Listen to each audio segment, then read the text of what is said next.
কারো দোয়ায়াতে চলে না মাদ্রাসা।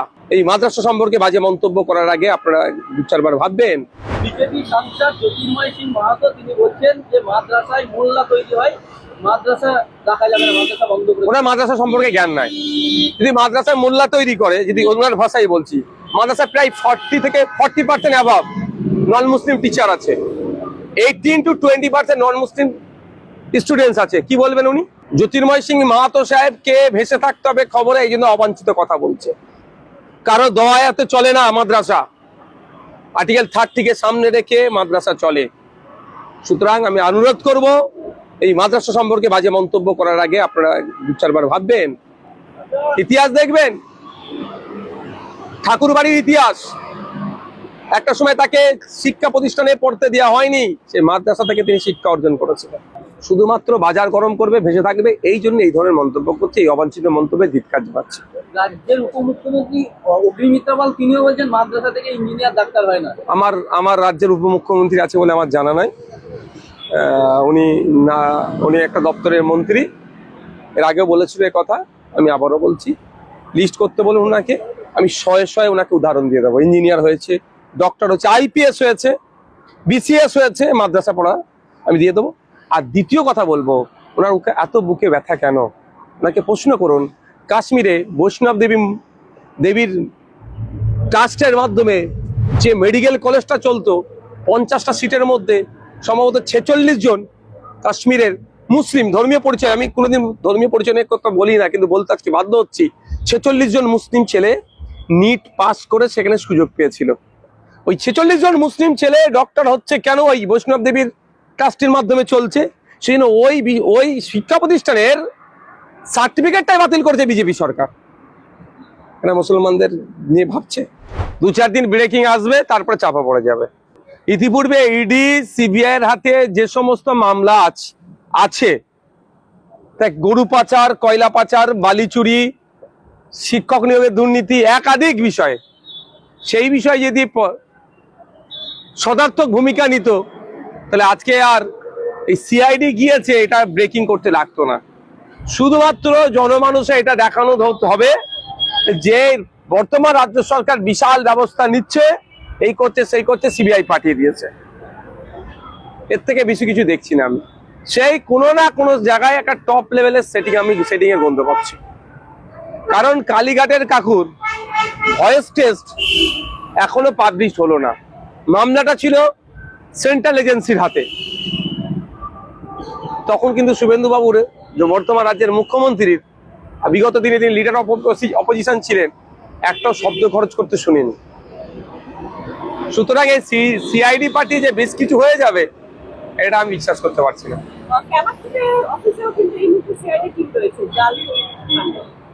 যা সরাবার অলরেডি সরিয়ে নিয়েছে, যেগুলো হাঁটাবার হাঁটিয়ে নিয়েছে। এখন সিআইডি গিয়েও ফাঁকা ময়দান পাবে, ফাঁকা অফিস পাবে, এর থেকে কিছু বেশি কিছু পাবেন। তৃণমূলের একাধিক সাংসদ গতকাল তারা মানে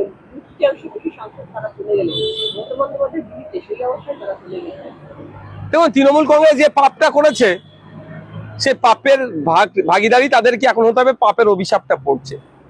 কারণ পঞ্চায়েতের কথা যদি আমি বলি, সামান্য একটা পঞ্চায়েতের সদস্য বিরোধী হওয়ার জন্য তাকে কাজ না দেওয়া, তারপরে প্রেশার ক্রিয়েট করা, তাকে অফার করা, তখনও যখন সে শুনছে না, তাকে মিথ্যা মামলা দিয়ে তাকে তৃণমূলে জয়েন করা, এই ধরনের ঘটনা ঘটেছে। সিলদার সে কাউন্সিলরটা, তাকে লাস্টটা খুন পর্যন্ত করে দিল, কারণ তাকে শাসকে আসতে হবে, তৃণমূলে জয়েন করতে হবে, সরি ঝালদার।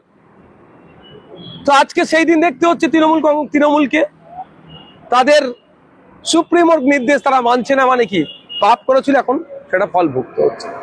তবে যারা ছেড়ে যাচ্ছেন, সাধারণ মানুষ কিন্তু আপনাদেরকে ক্ষমা করবে না। বিজেপিকে যেভাবে বকলমে সহযোগিতা করছে দেখছিলাম, বিভিন্ন চ্যালেঞ্জ চালাচ্ছে, যে আজকের ডেটে 300-র অধিক বিজেপির এমপি হয়ে যাচ্ছে। মানে বকলমে তাহলে বিজেপিকে যারা সাপোর্ট করছে, ধর্মনিরপেক্ষ মানুষের ভোট নিয়ে, সে মুর্শিদাবাদের 3 এমপি থেকে শুরু করে, ঘাটাল থেকে শুরু করে, মথুরাপুর থেকে শুরু করে, রাজ্যের বিভিন্ন প্রান্তের ধর্মনিরপেক্ষ ভোট নিয়ে বিজেপিকে আটকানোর জন্য যারা ভোট দিয়েছিল, সেই ভোটে জিতার পরেও যারা বিজেপিকে সহযোগিতা করছে, মানুষ কিন্তু ক্ষমা করবে না, এর জবাব গণতান্ত্রিক প্রক্রিয়ায় মানুষ দেবে। তৃণমূলে দেখা যাচ্ছে যারা মমতা বন্দ্যোপাধ্যায়ের সঙ্গে রয়েছে, যেমন সৌগত রায়, অশ্বত্থ, এরাও দল কিভাবে চালানো হচ্ছে সেই ভূমিকা নিয়ে প্রশ্ন তুলছেন, বলছে গণতন্ত্রের অভাব।